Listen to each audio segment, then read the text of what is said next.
i-transform po natin ang ating bakuran mula sa dating halaman ng namumulaklak lang. Ngayon ay gagawin nating gulayan.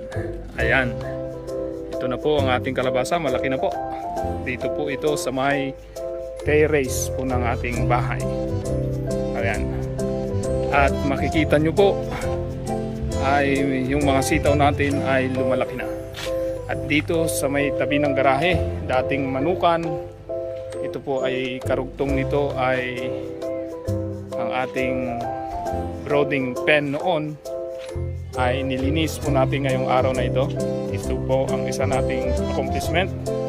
At yung dating mga basura dito, mga paso na tinanggal na natin dito sa ating flower box ay nilagay na po natin dito para kapag kailangan po natin ay pwede na nating gamitin. Kaya nga po, gawin nating produktibo ang ating araw.